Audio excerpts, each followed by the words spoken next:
All right, good evening this Friday night. Thank you so much once again for joining us on the program tonight and trusting us to bring you up to date with everything that has been happening across the country. Now, I'm talking about matters politics, business, and also sports. All that in the bulletin tonight. But first, these are the top stories tonight.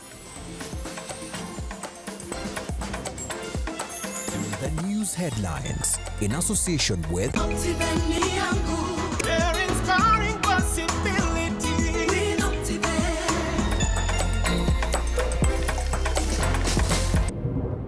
Tonight on Look Up Weekend. Tuko karibu na mpaka wa Uganda. Kwa hivyo wale wakaaji ama wale Waganda ambao wanatoka labda Uganda kuja Kenya kufanya biashara, tuko na hofu nao sana. Residents of Mumias, Kakamega County in fear after a man admitted at the St. Mary's Hospital exhibits signs of Ebola virus. Also tonight, ameturudishia, tuwapatie makofi. Asanteni sana. Sakaja now in full control as the Nairobi Metropolitan Services hands over functions to the Nairobi County government.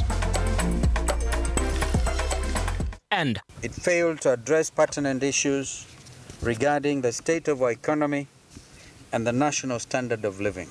Azimio One Kenya Alliance faults President William Ruto's speech, saying it failed to address pressing fiscal issues currently plaguing the country's economy. Yippee! Kamata floating at 349K. Oh yes, for only 349,000 Kenyan shillings, you become a plot owner at the Great Oasis Gardens, Nanyuki. The Great Oasis Gardens, Nanyuki is located along the Nanyuki-Rumuruti Road, only 11 minutes from the Cedar Mall and right opposite Mount Kenya Wildlife Estate.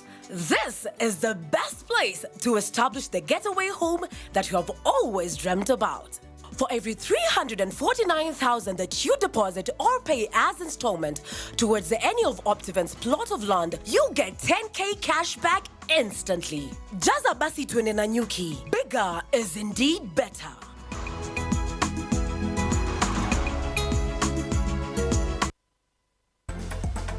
All right, now, remember, you can be part of this program by engaging us on our socials. That is at Amwai Brian on Twitter, at Lookuptv. The hashtag to use tonight is LookUpWeekend. You tell us where you're watching us from, and we will be able to sample some of your feedback at the end of the program tonight. Our sign language interpreter tonight is Felista Adundo.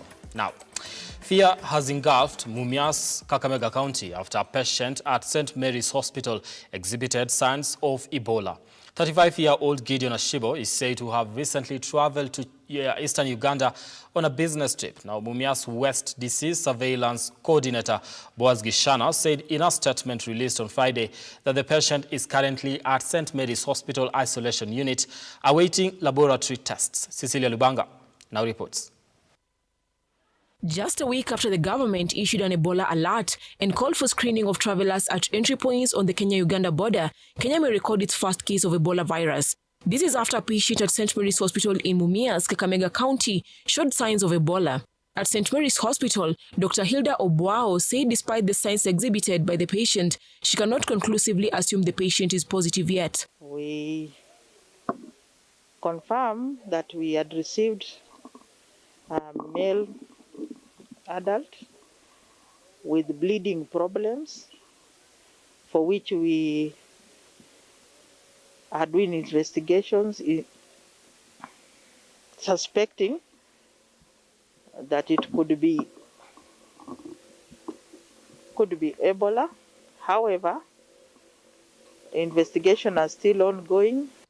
Ebola is introduced into the human population through close contact with the blood, secretions, organs, or other bodily fluids of infected animals such as fruit bats, chimpanzees, gorilla, monkey, forest antelopes, or porcupines found ill or dead or in the rainforest.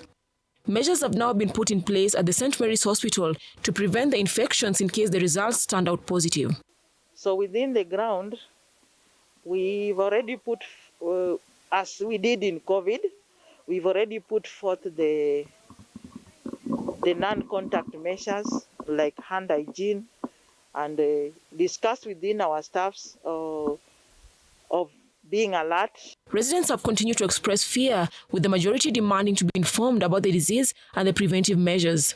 Tuko karibu na mpaka wa Uganda. Kwa hivyo wale wakaaji ama wale wa Uganda ambao wanatoka labda Uganda kuja Kenya kufanya biashara, tuko na hofu nao sana. Watupe mwelekeo kama serikali ya kuweza kutufahamisha kujikinga na huo ugonjwa. Tunaomba tu kama tunaweza kuwa na njia yoyote ya kusaidiana ili tutafute njia ya kukomesha ugonjwa wa Ebola, tusije tukadhiriwa sana. Kakamega County Governor Ferdinand Baraza has called upon Kakamega residents to stay vigilant. Kama Kakamega County, we are putting in place measures to ensure that we prevent ugonjwa wa Ebola coming these sites.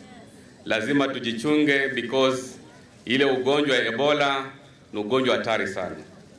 And I want to direct my CEC Health kuhakikisha kwamba mweka mikakati ya kuzuia ugonjwa wa Ebola kufika hapa Kakamega.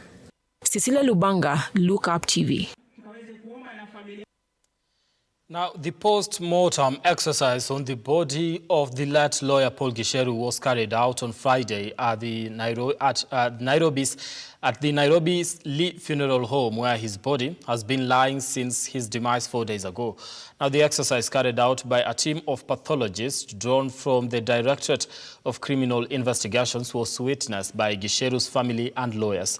The exercise is aimed at uncovering the cause of his death, which has been met with mixed reactions.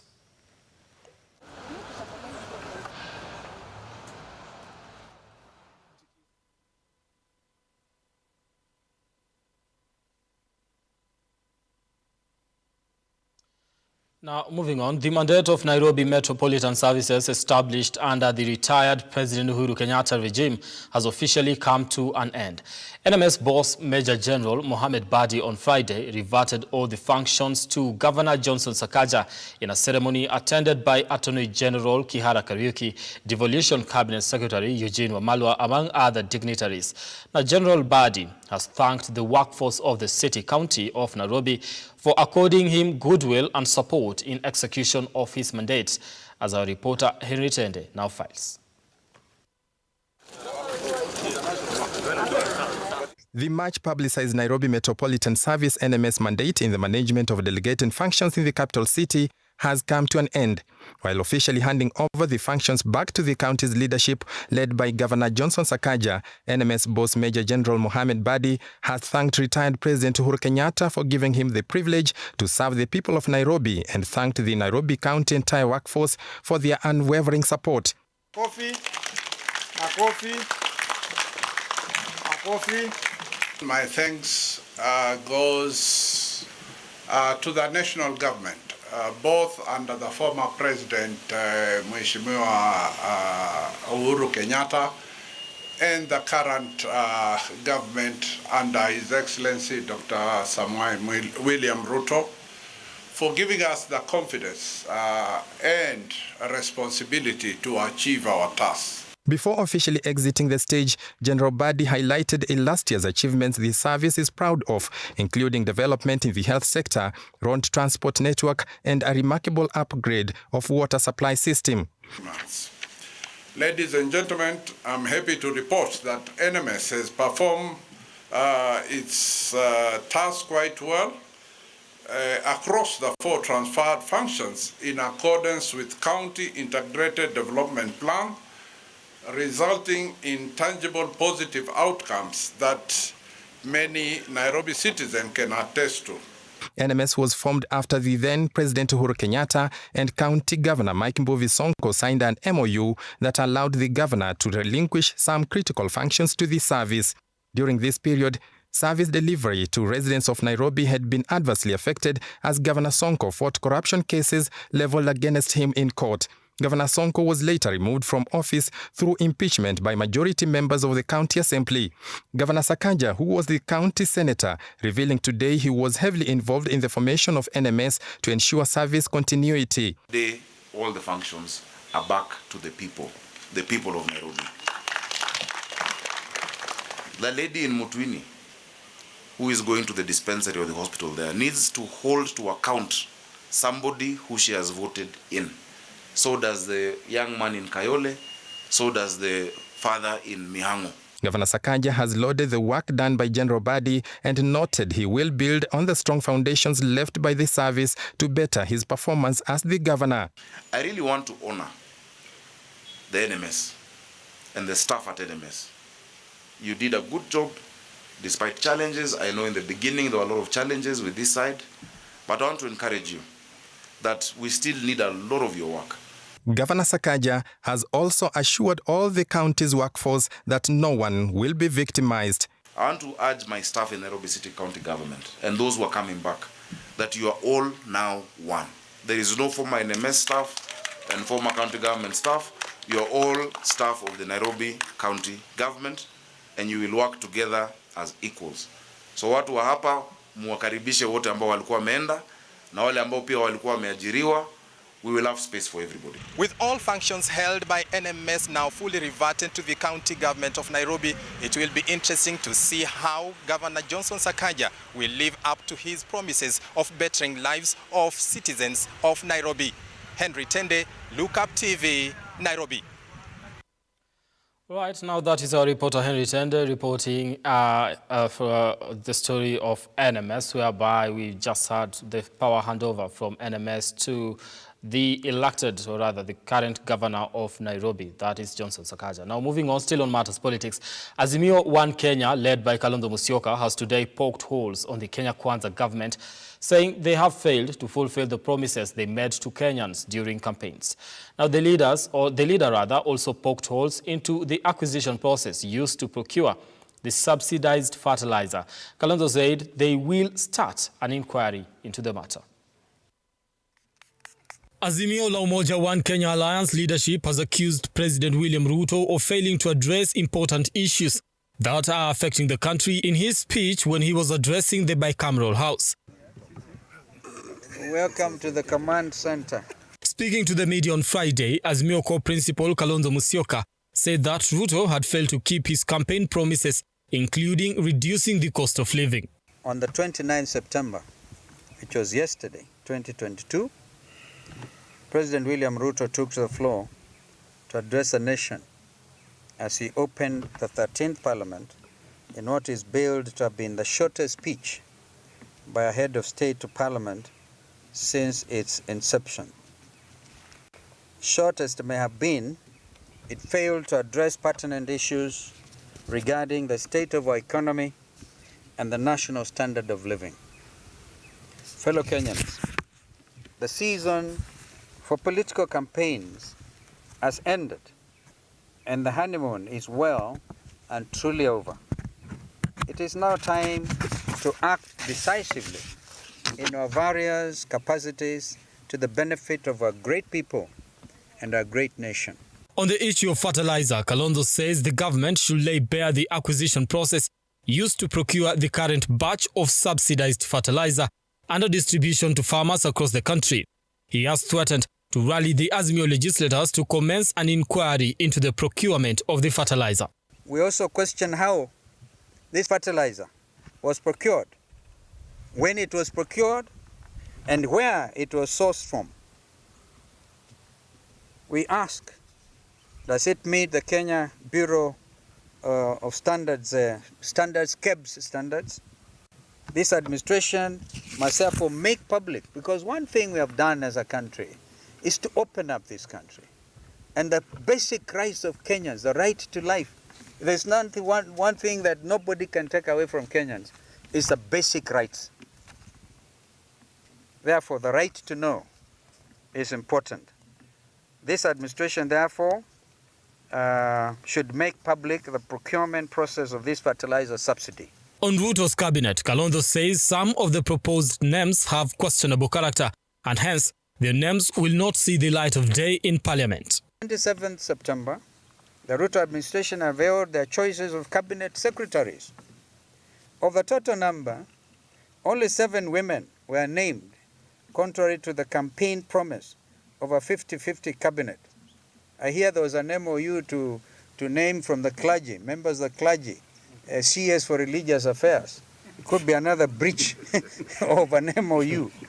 Moreover, the selection of cabinet secretaries, some of whom have amazingly amazingly, active criminal cases is unquestionable. What are you asking our parliamentarians to do? The former vice president was flanked by a host of members of parliament, also called for reforming of the IEBC to guarantee a free and fair election in the coming future. We must reform, and I cannot overemphasize the word must, in the light of what we now know.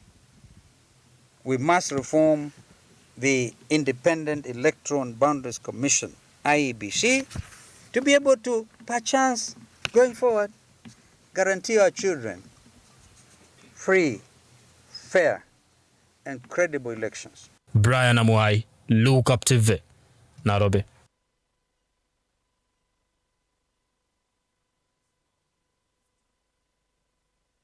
Don't go too far because we'll be back with more, including business and also sports.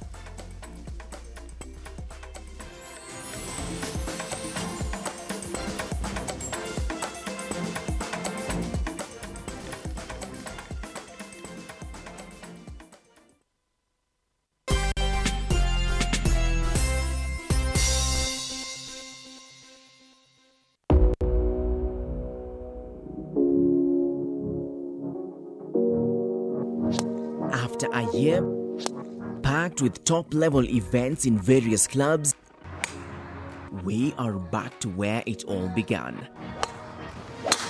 The Corporate Masters Golf Series is back at Royal Nairobi Golf Club. Golf is really growing in Kenya also. With a touch of luxury, presented by Fumba Town. Make it possible to own your own beachfront property all the way in Zanzibar. Accuracy on every shot you take, made possible by Innovus Group, the leaders in business and financial advisory, assurance and business technology advisory.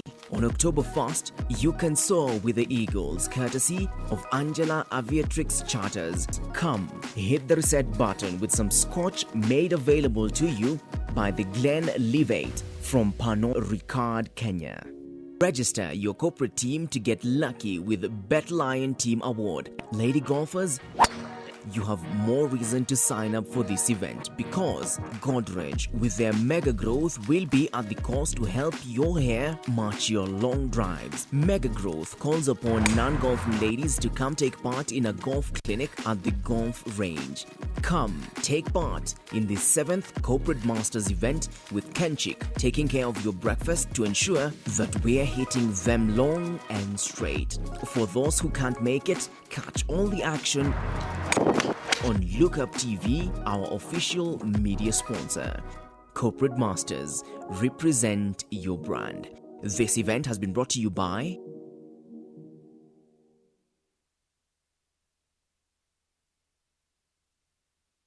Vera Beauty and Fashion College is focused on being the leading technical and vocational training institute in the region. Our team possesses in-depth knowledge and extensive experience in the industry, offering thorough training in cosmetology, hairdressing, interior design, creative arts, training of trainers, nail technology, and fashion design. With branches in Nairobi, Thika, Meru, Eldoret, and now in Mombasa, our courses ensure that learners are completely equipped with knowledge, competency, and employability skills. Enroll today to be a part of a center of excellence.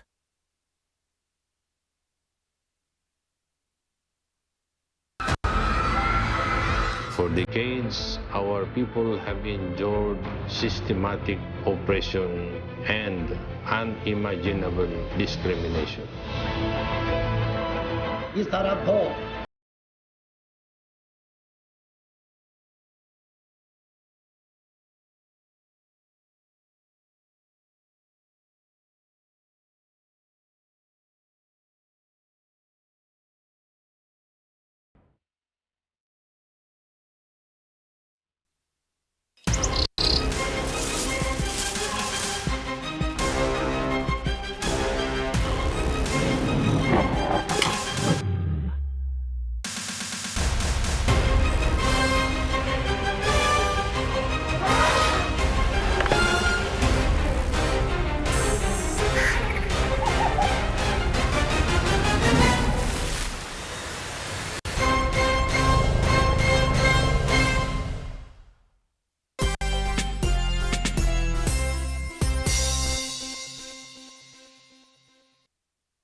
much for staying with us here on the program. Let's continue updating you on the news now. At the Fuliza Financial Inclusion launch, President William Ruto announced that around 5 million Kenyans will be delisted from the Credit Reference Bureau, that is CRB, by November 2022. And in our daily segment of Your Opinion Matters, our reporter Monrose Murugi sought to find out what Kenyans think about the move. Hiyo mambo ya CRB wakitoa itasaidia sana, sababu vijana wengi tunashindwa kuapply kazi. Ukienda pale unaambiwa uko CRB, unashindwa venye utaapply kazi. Wanataka hiyo clearance ya CRB certificate ndio ukoe nayo, labda hauna pesa ya kwenda kufanya clearance. Pia ile pesa tunaapply kwa CRB, tunaapply kwa loan, tunaapply labda ngiri 8, lakini ikikuja unaletewa shilingi 6,000. Sasa 6,000 umeomba 8,000, wanakuletea 6,000, wanataka kuongeza ndani profit yao kama shilingi 2,000 hivi. Inapatikana unalipa shilingi 10,000 ambapo inakuwa ngumu kwetu kulipa. Hiyo kitu ya kutolewa CRB nimeona inaweza saidia Wakenya kwa sababu sasa uchumi iko juu. Uchumi iko juu na maybe ulikuwa umekopa huko kama 5,000 na zote ziondolewe na ulikuwa umeshindwa kulipa. Kuna pali utaboostiwa, kuna pali mwananchi atasaidika. Hata kama ulikuwa umechukua hiyo dhao na imekushinda kulipa. Uchumi iko juu kabisa kabisa. Na watu sasa hiyo wana struggle. Mambo hiyo ya CRB taona bado itasaidia kidogo, lakini bado pange nyingine haitakuwa imetusaidia kiuchumi, kieconomy, because tunaona hata ukitolewa CRB na vitu zimepanda, mafuta imepanda, inatudhuru sisi makastoma wetu. Hata kama mimi ni mwana bodaboda, bado inani affect side moja na ina affect side mwingine customer. So kuna makastoma waelewi kama vitu zimepanda, bado wanataka ile bei yenye tulikuwa anapanda bado tumlipishe hivyo hivyo. Vile serikali ilisema hao watu wenye wako CRB watolewe huko, mimi naomba CRB waelewane na serikali, because personally nimewekwa CRB alafu nikakiria pesa yenye nilikuwa nadaiwa 680 shillings. After long nikapata tena nimerudishwa CRB. When I tried to follow up, nikaambiwa lazima nilipe 2,200 clearance alafu nipewe certificate which will prove nimetoka CRB. Of course, serikali inasema ndio watu watolewe CRB, lakini kama CRB yenyewe iko na challenge, lazima wakae chini waelewane, ndio inaweza saidia sisi watu hapa chini. Ni jambo la muhimu sana kwa president kufanya hivyo, lakini challenge imekuwa licha ya kuwa president ameondoa watu wa CRB, wahitaji wale mtu ambaye alikuwa amekopa pale aingie katika ofisi ya CRB aripe 2,200 ndio aondolewe. Kwa hivyo hilo ni jambo ambalo tungetaka waangazie sana. Hata kama umeondolewa kwa CRB, hiyo 2,200 ingari iko juu. Kama inaweza ondolewa tungekuwa tumefurahia na tunampa kongore president yale ambaye amefanya na tunajua atasaidia wananchi. Right, now refugees and host community in Kakuma refugee camp in Turkana County are undergoing empowerment programs at Don Bosco Institute. Now the program, which is being supported by the UN Women, is aimed at reducing high cases of gender-based violence in the region, as well as helping them gain financial skills. More than 2,500 refugees and host communities in Kakuma refugee camp, Turkana County, are going through an empowerment program at Don Bosco Institute that is aimed at reducing rampant cases of gender-based violence in the camps and in the community. Refugees in Kakuma refugee camp are vulnerable to sexual and gender-based violence due to continued conflict in South Sudan, coupled with the protracted nature of their stay in the camp. Don Bosco Institute was established to transform the lives of vulnerable youth women, both from Kakuma refugees and host community, to be self-reliant and reduce illiteracy level in the camps. Life in refugee, it's somewhat hard, but we do it slowly as we're going. I have 2 kids, but sometimes maybe in refugee, this food that is distributed, maybe it can't fix until the day that we will distribute again.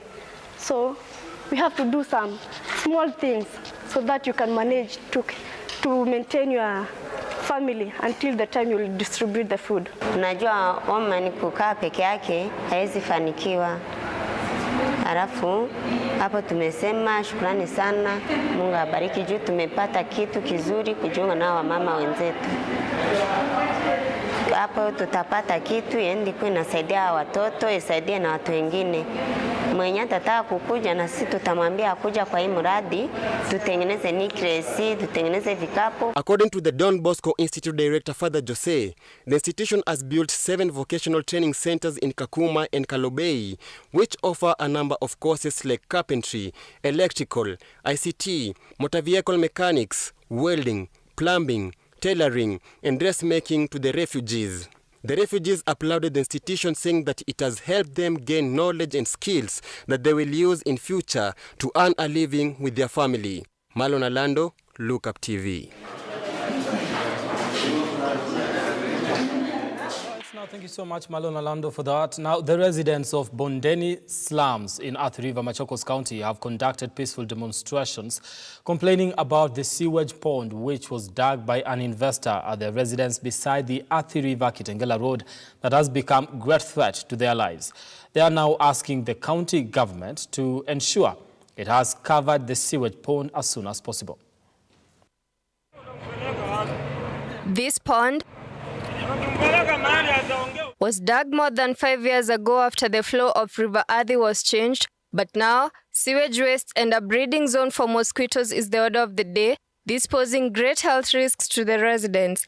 The residents now saying efforts to seek assistance from the environmental consultancy body NEMA has hit a dead end. They have further complained of the bad smell from the river affecting their businesses. Hii kitu ifunikwe. Na kama haifunikwi, wazee wa kijiji wako hapa na sisi vijana tutajitolea hata hiyo siku ili tuende kwa chief atununulie chakula. Hii shimo tufunike. The residents have now asked the governor of Machakos County Wavinya Ndeti to take measures by ensuring that the pond is covered, and failure to that will force them to take action into their hands by covering it themselves in order to save their lives. Wanabiashara tumeadhirika. Kuna hoteli hapa mingi sana.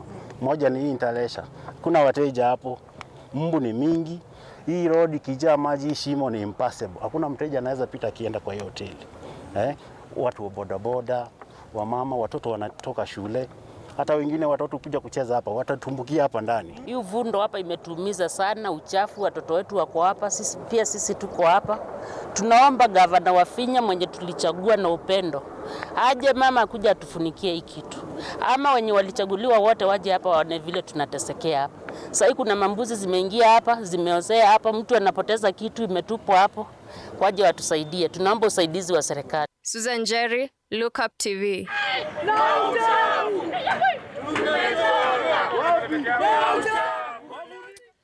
All right, now Nairobi Business Ventures will become the first company to be elevated from Nairobi Security Exchange Growth and Enterprise Market segment. This follows improved capitalization and increased shareholders numbers after it reversed takeover by Dels International FZE in 2021. Edwin John Mkora with more. In a market that saw the last IPO happen in 2015, news of a graduating company from the GEM segment on NSE is welcome for a market that has been ranked the second last performing stock in Africa. Since January, Nairobi Business Venture diversified its business to include airline business and cement manufacturing, a factor that saw the stock rally for a span of 2 years at the NSE. Its share capital stand means that NAB officially meets the official criteria for listing in the same segment, where firms are required to have paid up capital of 15 million shillings and at least 1,000 shareholders holding 25% of issued stock.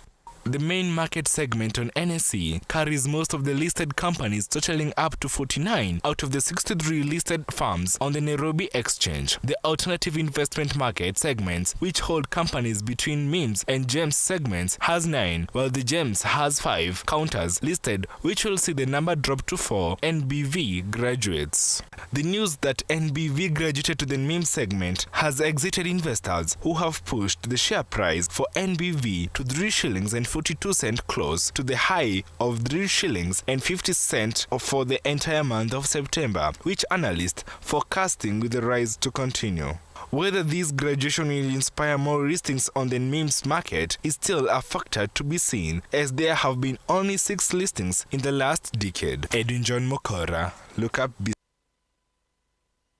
All right, now that is story by Edwin John Mukura. Moving on, a family in Nakuru is mourning the death of their teenage daughter who took her life after a school order to shave her hair. Now, Shamamsi Wanjiru, the Form 3 student at Langa Langa Secondary School, was found lifeless dangling from the roof of her grandmother's house in Kaloleni Estate, Nakuru County. Shamamsi ni msichana wangu. Mamake alipoaga aliniachia na tumekuwa na yeye. Hata alipokuwa naenda shule form 1, mimi tu ndio nilikuwa nampeleka.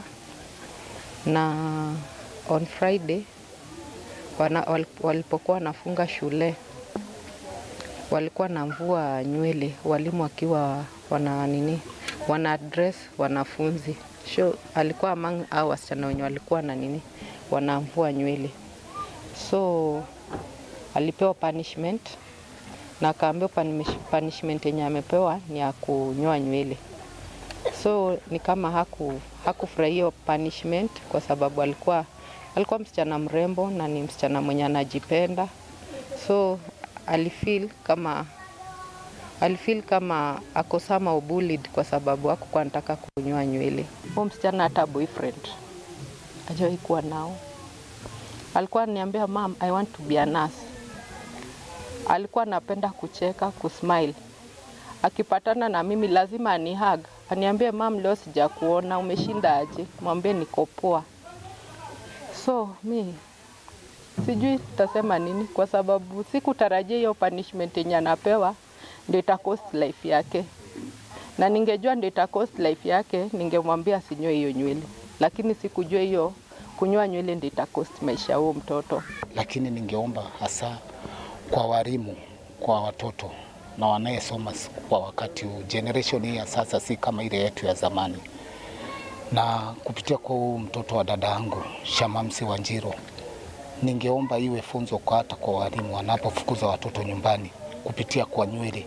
Kitu inaitwa nywele iweze fanya mtoto akafukuzwa nyumbani, halafu generation hii ya sasa mtoto anarudi kufikiria, anakuficha kitu kutoka kwa nyumbani na kitu ameambiwa kutoka kwa shule.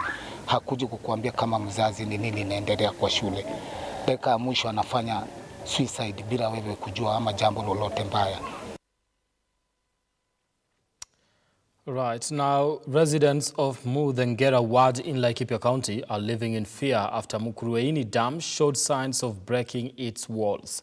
According to the locals, the dam has been intact until a local contractor cut down some trees during a water pumping project in the dam.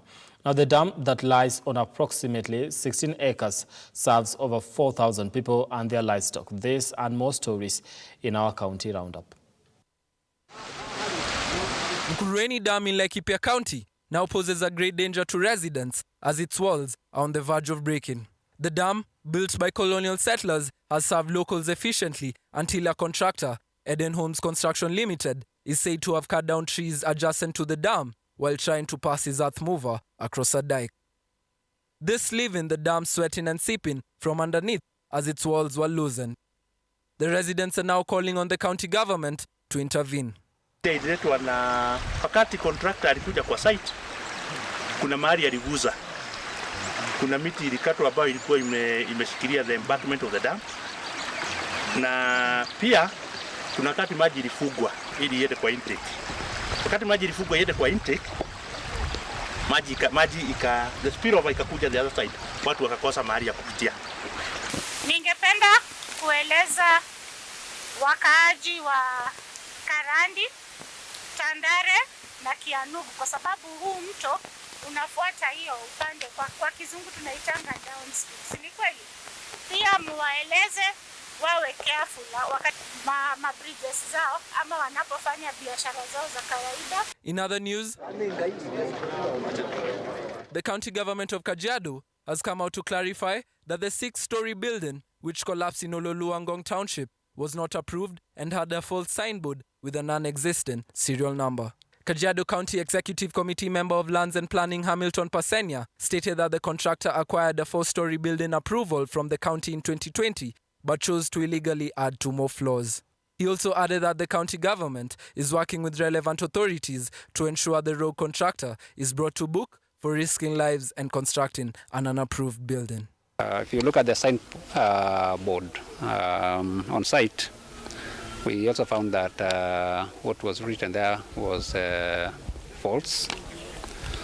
For the NCA, National Construction Authority, on the signboard, what was written is actually for a building approved by NCA in Kibiko. Elsewhere, President William Ruto's promise to actualize the Hustlers Fund has been welcomed by stakeholders in Naivasha, Nakuru County. Benson Mudendi, the CEO, Youth Enterprise and Development Fund, noted that this will see more Kenyans empowered financially. Mudendi added that affirmative funds had changed the lives of many in the country through the revolving loans that were interest-free. The people that are targeted by the Hustler Fund, some of them are actually our clients. And we look to probably getting some of that budgetary allocation. Maybe now what government needs to look at in terms of policy, what are we doing?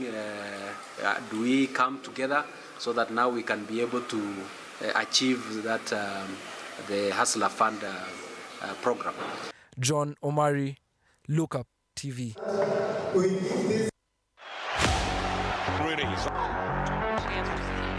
Flying through the streets of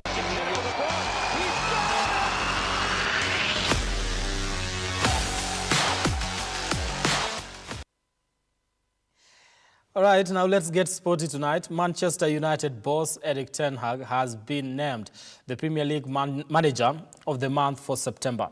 Now, the Dutchman endured a stifling start to life